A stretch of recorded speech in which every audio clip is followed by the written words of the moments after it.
aí, galerinha, tudo bem? Tudo tranquilo? Bora lá então, ó, continuando aqui, a gente vai para matriz de transportes, né? Ou só transportes, pode chamar do jeito que você quiser, beleza? Então, a primeira partezinha é exatamente uma ideia sobre a evolução e o porquê da escolha de cada um dos modais. Por quê? Existe um modal que é melhor que os outros? Depende. Depende o que você vai transportar, beleza? Então mantenha sempre essa ideia. Dependendo do que você vai transportar, existe um modal que é melhor, né?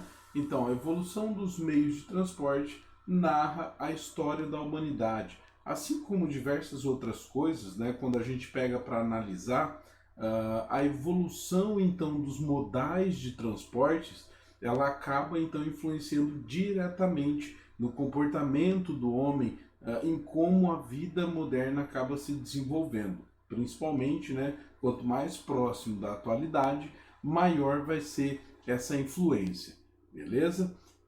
Então, logicamente, que a história do transporte é praticamente o início de tudo, né?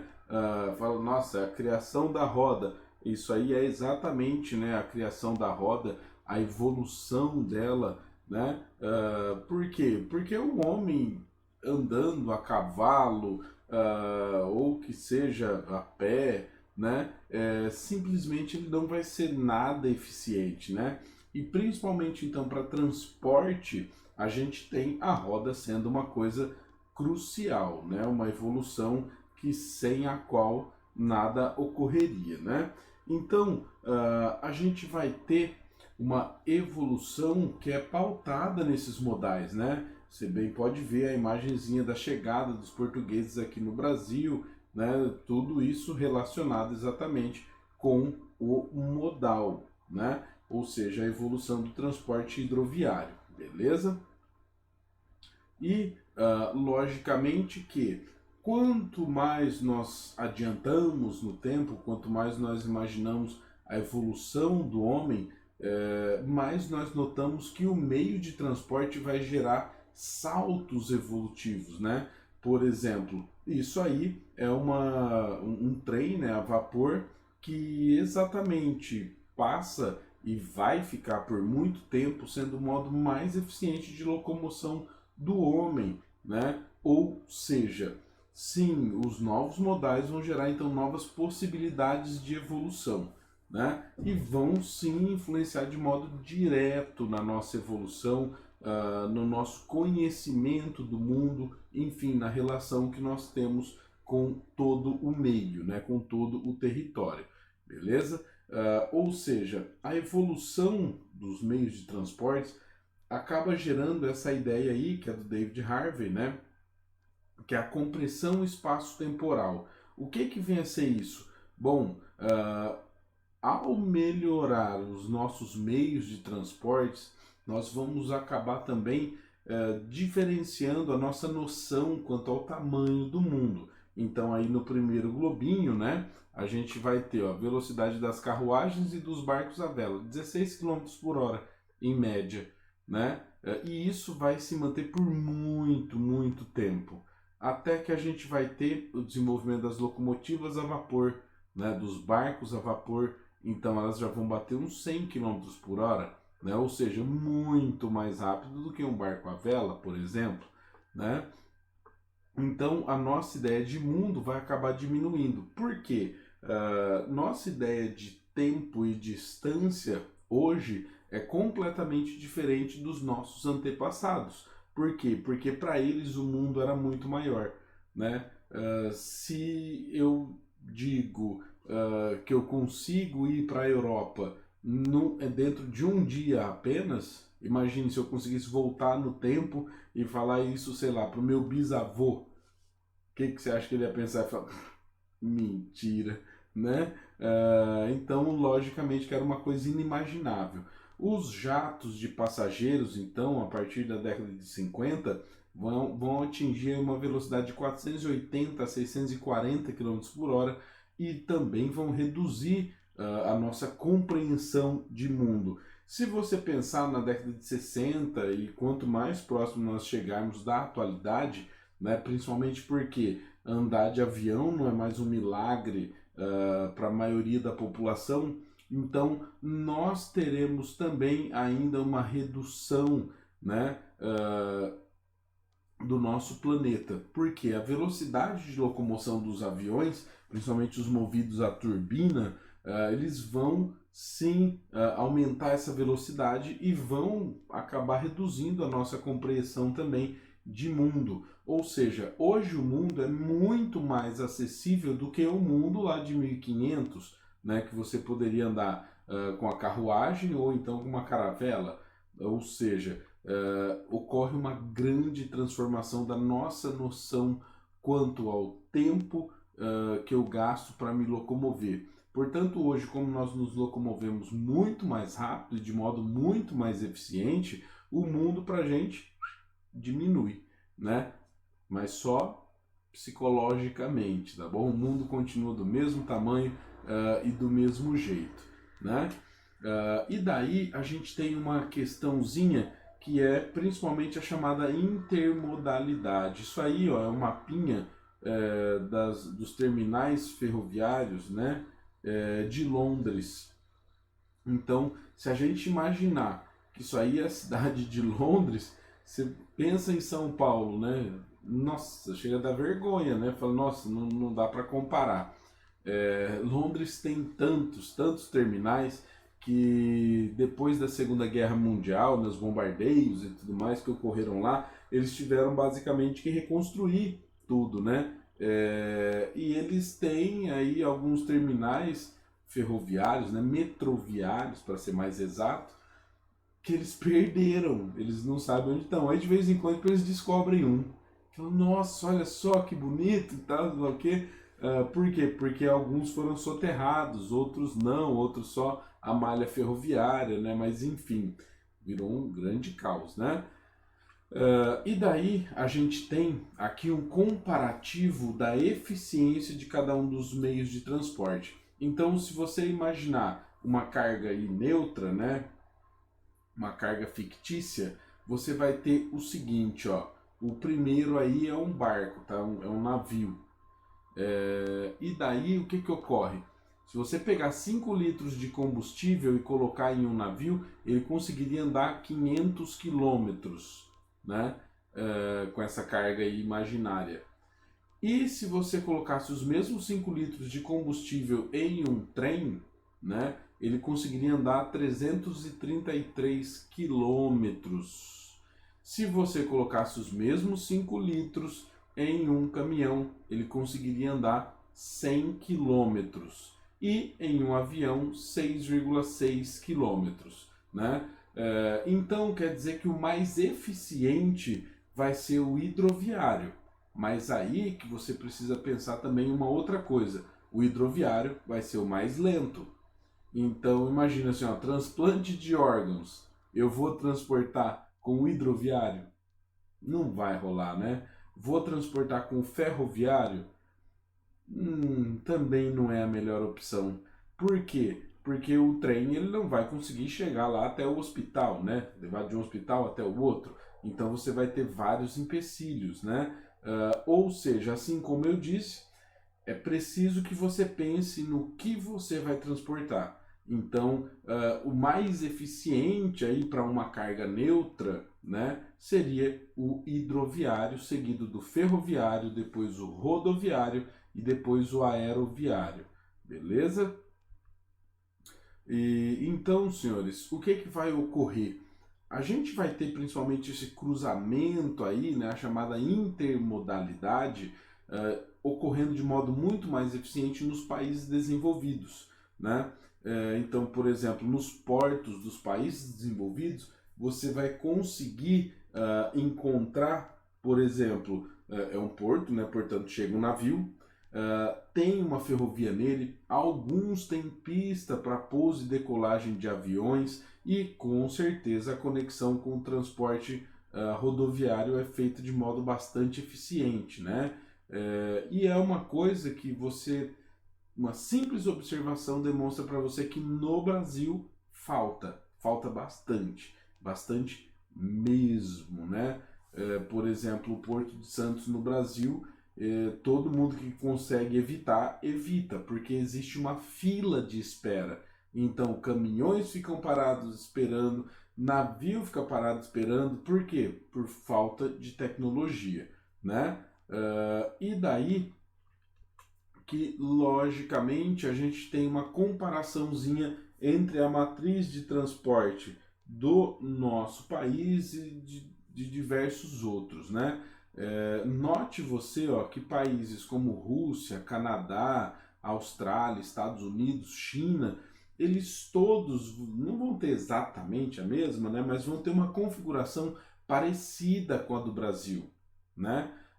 Por exemplo, a Rússia é bastante grande, né? O Canadá não é tão grande quanto a Rússia, mas também é grande. A Austrália também, né? Ou seja, todos que nós estamos falando são países grandes. Então, se você pegar, por exemplo, a distribuição dos Estados Unidos pro Brasil, seria muito, muito interessante.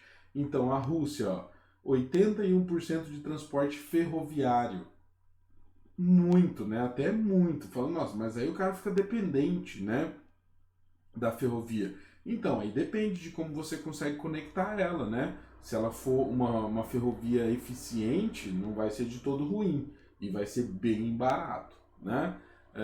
Aí, ó, 8% de transporte rodoviário e 11% de transporte hidroviário. Detalhezinho para você é o seguinte, né? Boa parcela da Rússia basicamente não dá para você usar o transporte hidroviário. Por quê? Porque os rios congelam. Simples assim, né? Olha só do Canadá. Do Canadá, 46% ferroviário, né? 43% rodoviário e 11% hidroviário, né? Um percentual aí também bastante interessante. Da Austrália, a gente já nota uma participação um pouquinho maior do rodoviário, né? E menor do hidroviário. Nossa, mas por que na Austrália eles não usam mais o hidroviário? É porque eles não têm rio, né? Quase não tem rio na Austrália. A Austrália, na verdade, é um baita de um desertão, né? Nos Estados Unidos, os Estados Unidos é um país que é bem parecido com o Brasil quando a gente pensa em termos de tamanho e de possibilidades, né? Na verdade, o Brasil, se você for comparar o relevo e tudo mais, o Brasil é bem melhor, né? E daí, de todo mundo, eu acho que o único que você conseguiria comparar com o Brasil seria o Canadá. Só que mesmo assim, digo de novo, o Brasil é melhor. Por quê? Porque o relevo brasileiro é mais plano, né? É mais plano. Qual parte do Brasil que congela que não dá para você usar durante um período do ano? Né? Ou seja, o Brasil se mantém do mesmo jeito o ano todo, né? Então, para os Estados Unidos, a divisão é muito boa, muito boa. A gente tem 43% ferroviário, 32% rodoviário e 25% hidroviário, né? Esse 25% hidroviário vai fazer toda a diferença, né? E cá entre nós, o Brasil tem mais rios que os Estados Unidos, né? Na China, um país aí socialista, né, com um passado mais intenso aí socialista, né, mas atualmente, digamos assim, uma afrouxada no socialismo, um socialismo vestido de capitalismo, né, a gente vai ter, ó, 37% de transporte ferroviário, uma coisa que é até interessante, porque os países com passado socialista, eles costumam ter muito mais ferrovias. Dá uma olhada lá para a Rússia, ó, 81%, né? Então, a China vai bater, ó, 50% de transporte rodoviário, 13% de transporte hidroviário. A China também tem poucos rios, tá? Uma boa parcela da China é agrária, com poucos rios, né? Tem uma região desértica, e daí chega o Brasil, né? O Brasil, ó, 24% de transporte ferroviário, 62% rodoviário, né? E 14% hidroviário. Então, quando a gente pensa dessa forma aí, ó, o Brasil vai ser o menos eficiente de todos esses países, Por quê? Porque o transporte rodoviário para um país de grandes dimensões não é o melhor, não é o mais indicado, né? E por que isso acontece? Calma que a gente vai ver já já, né? E daí, agora a gente vai partir para uma análise caso a caso, tá? Vamos começar com o rodoviário. Então, ó, o rodoviário ele é bastante utilizado como transporte pessoal, né? E também ele vai trazer alguns problemas relacionados a isso. Então, a ideia desde o princípio, isso aí é o primeiro modelinho de automóvel, né, do mundo. Você bem pode ver que nem volante ele tem, né?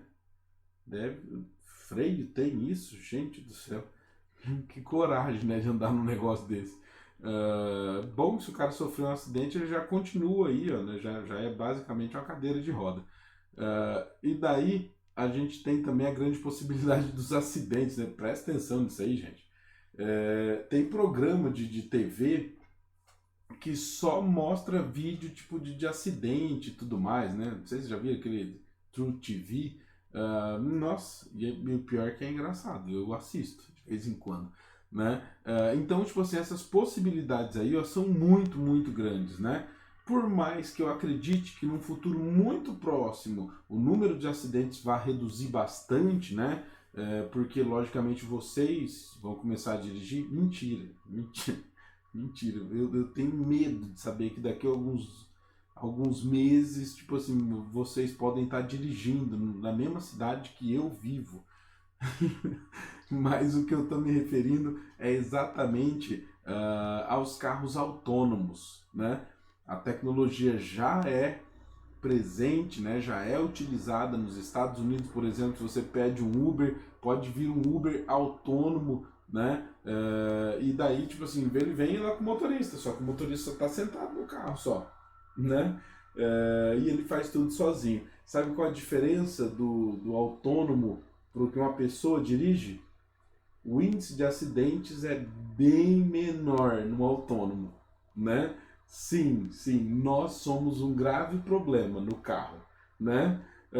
E, logicamente, que a gente vai ter a cidade se readaptando ao automóvel, né? Por quê? Porque antes do automóvel, o que circulava pelas ruas da cidade? Um cavalo, uma carroça, né? Pessoas andando ali na canela, né? Step by step.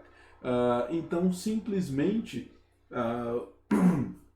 a cidade vai precisar ser remodelada. Você não tinha nenhum estacionamento, não tinha lugar para você estacionar o carro na cidade em si. Imagina então em uma loja, um mercado, alguma coisa assim.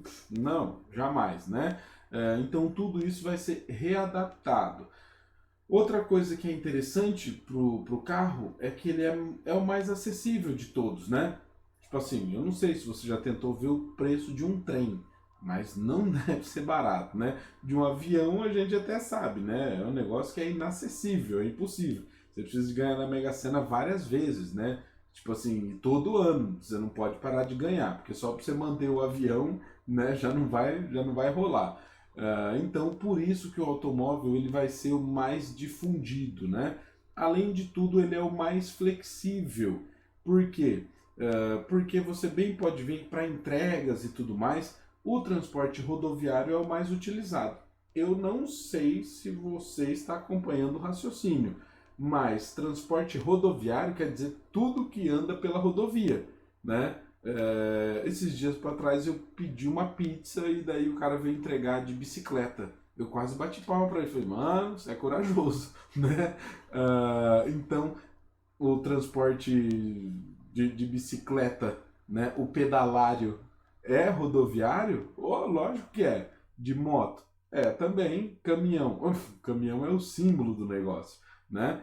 Então, não se esqueça que boa parte de tudo que se desenvolve, né, todas essas marcas aí, ó, né, Acura, Alfa Romeo, Aston Martin, Audi, Bentley, BMW e assim por diante, né, até a Tata Motors, aqui ó, a Tata Motors, eu gosto muito da Tata Motors, né, por quê? Porque ela faz aquelas motinhas lá que tomaram a Índia toda, né, todo indiano ele tem monte de gente da família e cada pessoa da família, cada uma deve ter no mínimo uma Tata Motors dessa, né? A empresa que mais vendeu motos no mundo.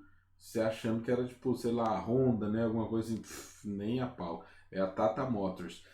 Então, a gente vai ter um grande negócio aí na venda de automóveis, de motos, né?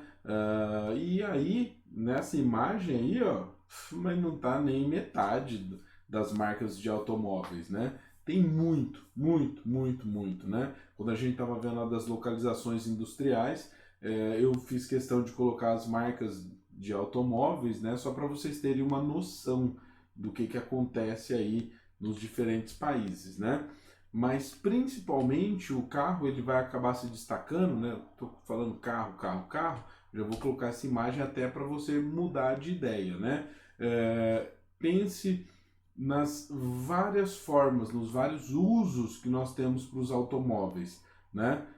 Você tem de carro aí, ó, você tem uma imensa quantidade, né? Aí depois você tem a classe das vans, né? Caminhonetes, e depois você tem dos caminhões e assim por diante. Isso porque nem tá aí com diferentes usos, né? Caminhão tem caminhão para fazer tudo, né? Ou seja, muito, muito complexo o uso rodoviário, né? E é lógico que nos países subdesenvolvidos ele vai ser o mais utilizado, assim como eu falei do Brasil, né? O Brasil é um grande exemplo disso. Por mais que o Brasil seja um país emergente, a gente ainda é escravo desse processo aí do rodoviarismo, né? E se você sacar do seu cérebro, você sabe por que disso, né? O Brasil ele foi entregue para o mercado rodoviário exatamente pelo JK, em troca do processo de industrialização do Brasil, né? Mas não só o mercado rodoviário. Na verdade, a gente abriu as portas para as empresas transnacionais. Então, elas vieram para cá e simplesmente dominaram todos os setores. E um dos setores que é muito fácil de se entender o porquê que o lobby é tão forte, tá? Se você não sabe o que é lobby, lobby é o seguinte: é a pressão que se faz para que o governo tome determinadas escolhas. Por exemplo, eu poderia ter mais transporte hidroviário e ferroviário no Brasil? Nossa, lógico, muito, muito mais. Por que que nós não temos? Porque toda vez que aparece alguma votação, alguma ideia do tipo, ela acaba sendo barrada no Congresso, né? Os deputados, eu não sei se você acredita em mim, mas alguns deles até aceitam dinheiro e tudo mais para não votar em uma determinada proposta, né? Fala, nossa, mas quem que faria uma coisa dessa? Quem? As marcas de automóveis aí já são uma pressão boa, né? Para dar grana para comprar aí os deputados. Mas além disso, todas as empresas que são petrolíferas, né? Postos de combustíveis, se você parar para pensar, tudo que você tem na pista para vender para as pessoas que andam na pista vão ser contrárias, por exemplo, a aumentar o número de transporte ferroviário, né? Você já parou para pensar que o seu avô ia para São Paulo de trem e a gente não consegue? Eu falo, nossa, mas devia ser ruim, devia ser lento. Se eu falar para você que é 1/3 do preço da passagem de ônibus, fica interessante, né? Vou de noite, vou dormindo, vou sacolejando, é até mais gostoso, né? Vou até minando, né? Já chega lá em São Paulo pronto para ser assaltado e chacoalhado por alguém. Mas enfim, o que que acontece então? Nós teremos aí várias montadoras, empresas relacionadas com combustível, então, as empresas de pedágio, então, minha nossa, as construtoras, como assim a construtora? As construtoras de asfalto e tudo mais, né, de pontes, que isso? Se não tem muita gente circulando, ela vai construir o quê? Isso aí é uma imagenzinha, ó, que eu peguei, eu juro para vocês que eu nem pesquisei muito, eu cheguei e entrei num site de venda de peça de carro e tinha lá a imagenzinha das marcas que eles vendem, né? Então aí você vai ter tudo, né? Você tem peças para o carro, você tem, por exemplo, o Insufilme, né? peças para o som do carro, igual que nem essa Kenwood aqui, ó, de som, tá vendo? Ó? Essa Buster, JVC, Selenium, Bomber, né? Taramps, Stetson, tudo isso aqui é tudo para som. Então você tem muitas empresas, muitos setores, né? E isso porque aqui a gente nem tem, por exemplo, as que vendem pneu. Tem? Não tem, né? Não tem. Que também são outras empresas que são gigantes. E por que, que elas são gigantes? Uai? Por quê? Porque elas vendem pneu para todos os carros, para todos os caminhões, para tudo isso, né? Então, logicamente, é um mercado extremamente grande. E, com certeza, eles não vão querer que esse mercado seja reduzido. Nos países desenvolvidos, eles não conseguem. Por quê? Bom, porque lá tem uma praga, que é a população, ela é inteligente e ela acompanha os noticiários, acompanha as votações e tudo mais. Se algum político, por exemplo, for contrário a um negócio desse, mano, ele pode esquecer a tal da reeleição, de qualquer coisa. E nos países desenvolvidos, os eleitores são porretas mesmo. Por quê? Porque eles não só não vão votar mais naquele cara, como também não vão votar mais no partido dele. Então é uma bronca das grandes, né? Então melhor não mexer, deixar quieto. Ou seja, eles vão mover tudo isso à força. E aí eu coloquei no final de cada um dos modais um comparativo, tá? De vantagens e desvantagens. Então, pro rodoviário, ó, vantagens. Fazer a carga é simples, montar a carga de um caminhão é muito simples, qualquer pessoa consegue. Os caminhões, carros e tudo mais são facilmente adaptáveis, né? Para você comprar o investimento vai ser o mais baixo de todos. E também a acessibilidade, né? Igual eu disse, se você vai lá e pede uma refeição, alguma coisa do tipo, de carro, moto, de qualquer coisa você consegue entregar, né? Eu falei disso agora, da entrega, e eu lembrei de uma coisa. Meu irmão foi o ano passado pro Canadá, passado? Acho que foi do passado, no meio do ano passado. E daí ele pediu uma pizza. O, o cara veio entregar com uma caminhonete. E aí falei, meu, mas não é possível, esse cara veio só entregar sua pizza? Ele falou assim, tava escrito na caminhonete que ela era o veículo de entrega. Falei, minha nossa, olha a diferença, né? Aqui no Brasil, só para você ter uma caminhonete já é uma loucura. Para você usar a caminhonete para fazer entrega, nossa senhora, né? Inacreditável. Mas enfim, é bastante fácil também contratar. Se você for contratar um caminhão para mudança, essas coisas, meu, os caras nem fazem documento nem nada, né? É transporte lá, não, bora, rapidão. Só as grandes empresas que vão ter, né, principalmente com produto novo, nota fiscal, descrição e tudo mais. Só que mesmo assim o caminho é bem fácil para se fazer. Tem pouca burocracia também na documentação, né, licenciamento, essas coisas dos automóveis e a flexibilidade no percurso. Por quê? Ué, porque é só você mudar de rodovia, você voltar. Agora, faça isso com um navio. O navio faz. Então, faça isso com um navio dentro do continente, andando dentro de um rio, né? Ou então, melhor, tenta mudar o percurso de um trem. Impossível, né? Impossível. Ou seja, só com carro, caminhão, moto que você vai ter essa imensa possibilidade. As desvantagens, né? A manutenção. E daí pense, né, um pouco maior até, de modo mais abrangente, a manutenção não só do carro, do caminhão, mas também da própria pista. Então, para que você construa a rodovia, vai ser mais barato, por exemplo, do que construir uma ferrovia, do que construir um aeroporto. Mas acontece que a ferrovia, você vai lá e constrói ela uma vez, meu, você vai dar manutenção nela, sei lá, tipo, depois de uns 5 anos.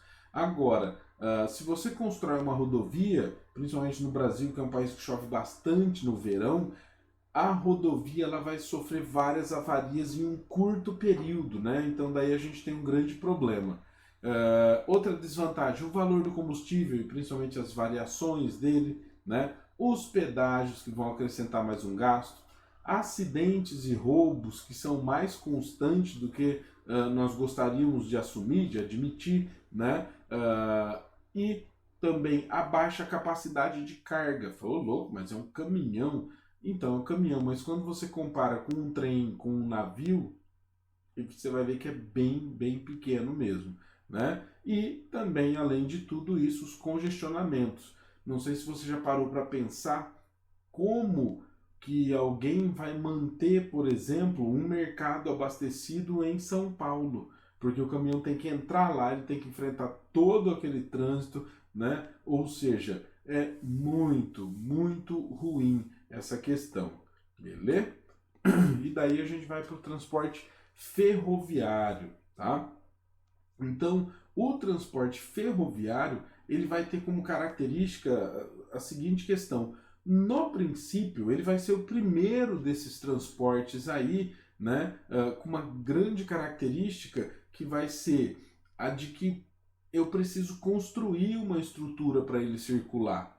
Então, construir ferrovia já foi um grande negócio, né?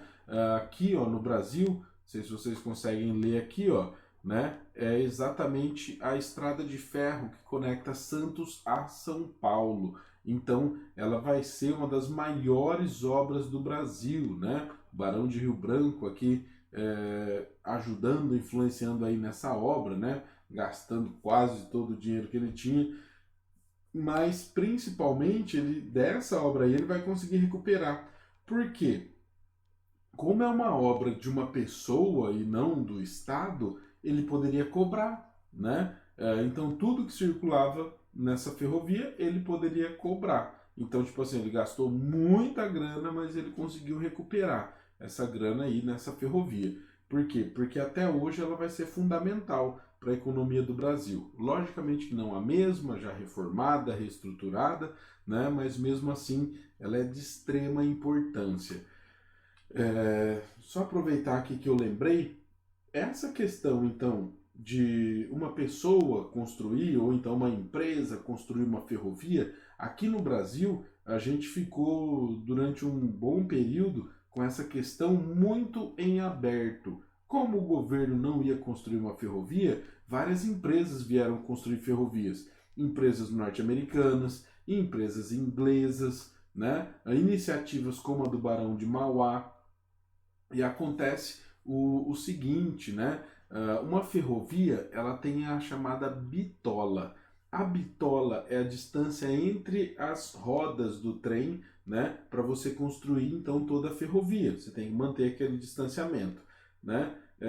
Acontece que dependendo do país a bitola é diferente. Então uma bitola um pouco mais larga, outras mais menores, né? Simplesmente isso acaba gerando um problema para a gente que é imenso, que é o seguinte: você precisa de ter um trem que vai andar só naquela ferrovia. Você não pode pegar então esse trem e jogar ele para outras ferrovias e tudo mais, por quê? Porque a bitola é diferente. Mas aumenta a distância entre as rodas. Então não dá, né? O trem anda com muito peso, né? Ou seja, você vai ter esse problema para um país como o Brasil, beleza?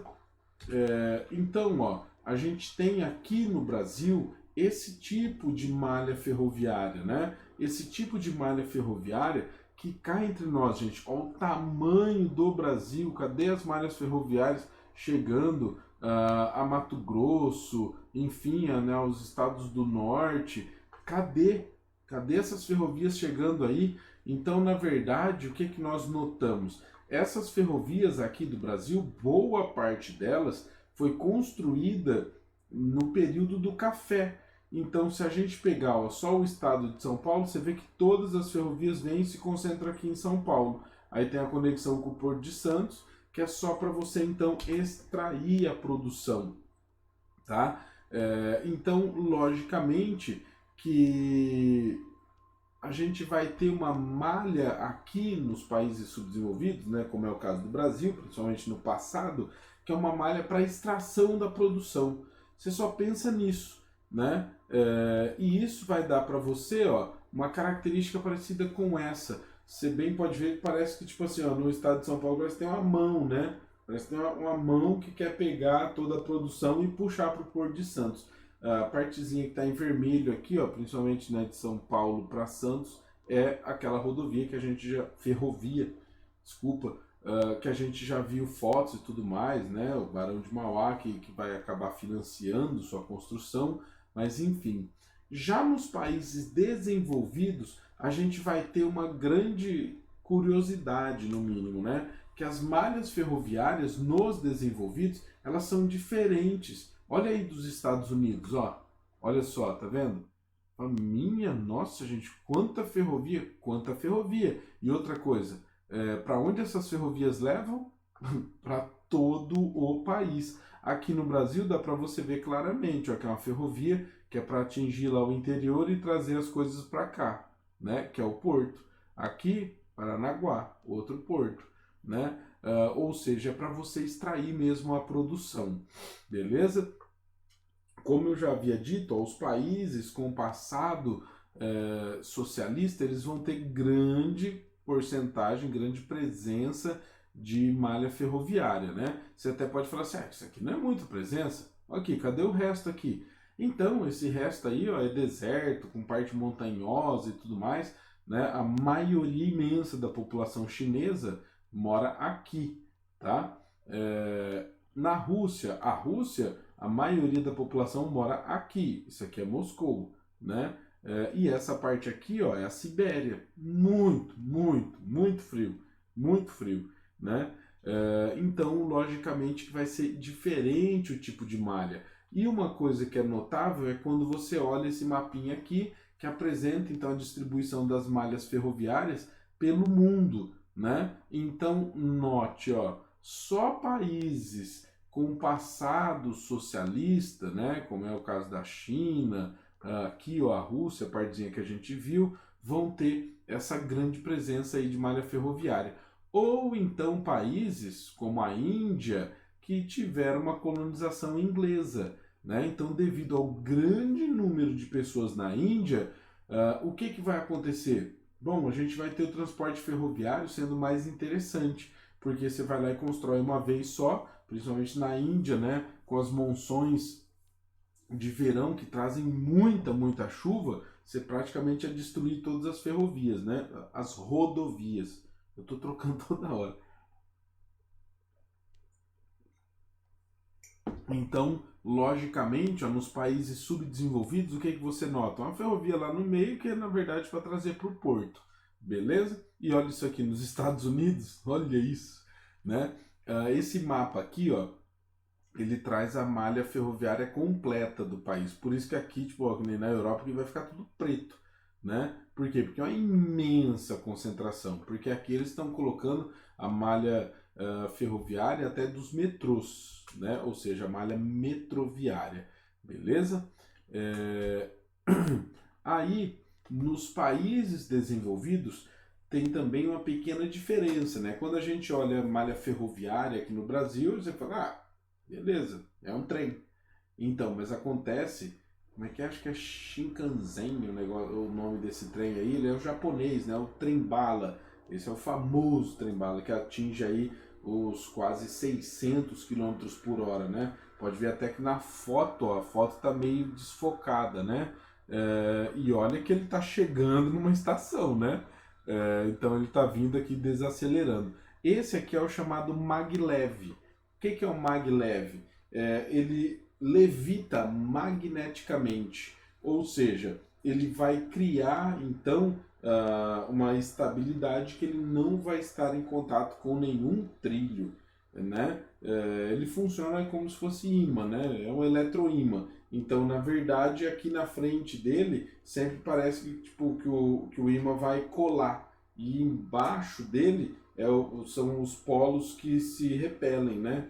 Então ele está levitando, falando, nossa, acelerar ele não é muito fácil. Então aí que está a grande complexidade, né? Então esse trem aí de altíssima eficiência, né? É, e esse é do Japão. Mas tem vários, tem na Europa, tem nos Estados Unidos, né? E mesmo assim, os trens que não são de alta velocidade, nos Estados Unidos, na Europa, em tudo quanto é lugar, eles são muito mais eficientes que os trens antigos, né? Então, lembre-se sempre disso, beleza? Vantagens e desvantagens do transporte ferroviário. Primeira vantagem, alta capacidade de carga. Meu, num trem você coloca a carga de uns 300 caminhões. 300 caminhões fácil, o trem nem precisa de ser muito grande, né? Baixo custo então por quilômetro, lógico, você vai transportar cargas imensas, né? Poucos acidentes, né? O transporte ferroviário é muito mais confiável, por exemplo, que o transporte rodoviário, né? Eles são constantes, pode chover, pode fazer frio, pode fazer o que for, ele continua, né?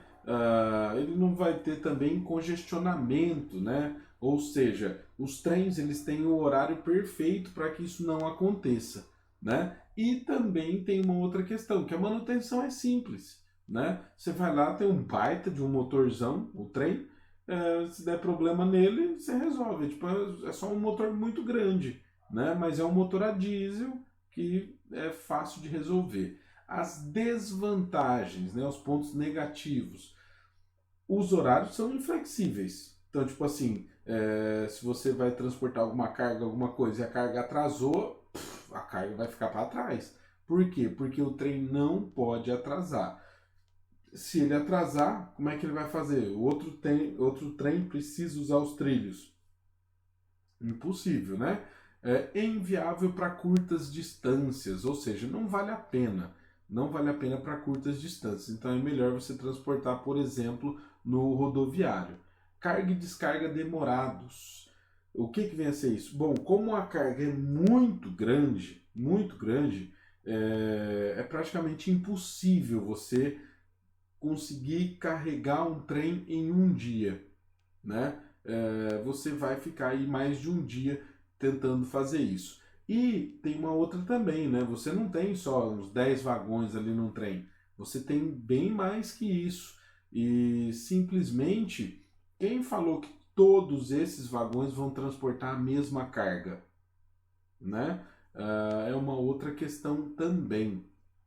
Depende de outros modais, ou seja, como que você vai lá tentar preencher um trem que cabe 300 caminhões, sendo que alguns caminhões estão presos no trânsito, outro deu problema e assim por diante, né? Então ele vai ser complicado, né? A logística tem que ser muito bem feita, muito bem pensada, principalmente em um país como o Brasil, né? Tipo assim, ó, os imprevistos eles são certeza, né? Então você já pode contar que vai atrasar. Uh, Outro problema é que não existem muitas ferrovias, principalmente aqui no Brasil, né? Você tem poucas. E a gente tem também o problema da acessibilidade. Então o trem ele só leva até um certo ponto. E aí depois de lá você passa a depender de novo de outro modal, né? Outra questão também é que as rotas são fixas, não dá para você mudar a rota do trem, né? Ah, não, aconteceu alguma coisa e tudo mais, né? O que a gente faz? Faz o contorno? Não, não tem dessa de contorno, né? Acabou, problema encerrado, beleza? Então vamos dar um tempinho aqui e eu já gravo a outra aulinha para vocês. Ó, em quem que você apostaria? Eu sou Bolt sempre. Beijão, bons estudos para vocês, até mais. Tchau, tchau.